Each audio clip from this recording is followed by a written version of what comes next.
Ramna police কমপ্লেক্সে যখন ছিলাম তখন একজন, আবার এই বাসায় আছে মানে চিটাগাং যে বাসায় ছিলাম সে বাসায় কাজের লোক ছিল। কেউ বলতে পারবে না যে আমার হাজবেন্ড মাংস আনছে কোনোদিন, একমাত্র আমার শাশুড়ি মার কারণে। আমার শাশুড়ি মা বাসায় মাংস আনতে দিত না, অথচ আমার বয়স, আমার হাজবেন্ডের বয়স কিন্তু খাবার দাবারে। আমরা ইচ্ছা করলে আমরা বাসায় আমি আমার হাজবেন্ডকে পোলাও রান্না করে খাওয়াবো, বিরিয়ানি রান্না করে খাওয়াবো, কিন্তু পারবো না।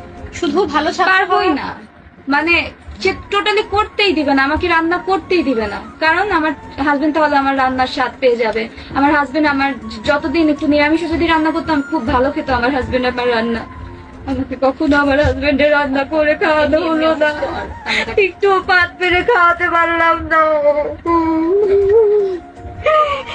দেখুন শুধু কোথাও বাইরে বের হলে আমার শাশুড়ি মা অলওয়েজ আমাদের সাথে বের হবে, অলওয়েজ বের হবে, কখনো স্পেস দেয় নাই আমাদের। সে বাইরে বের হয়ে তার ছেলের হাত ধরে হাঁটতেছে, অথচ আমি পিছন পিছন বা সামনে সামনে হাঁটতেছি।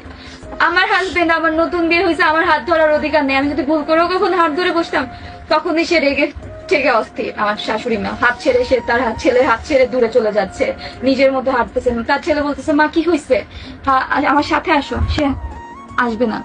পরে আমার হাজবেন্ড বুঝতে পারলো যে আচ্ছা আমার হাত ধরছে জন্য আমার মা রাগ করছে, সে আমার হাত আর ধরতো না। একটা জায়গায় গেলে পরে সে অলওয়েজ গাড়ির মধ্যে তার ছেলেকে কথা বলতো আর বলতো, আমার সাথে কখনোই মানে একটু স্পেস দিত না যে তুই তোর ওয়াইফের সাথেও আসছিস কথা বল, কখনো দিত না। বাইরে বের হলে সে তার ছেলের হাত ধরে হাতা থেকে মানে বাসা থেকে যে হাত ধরে বের হতো, বাসায় ঢুকতো হাত ধরে।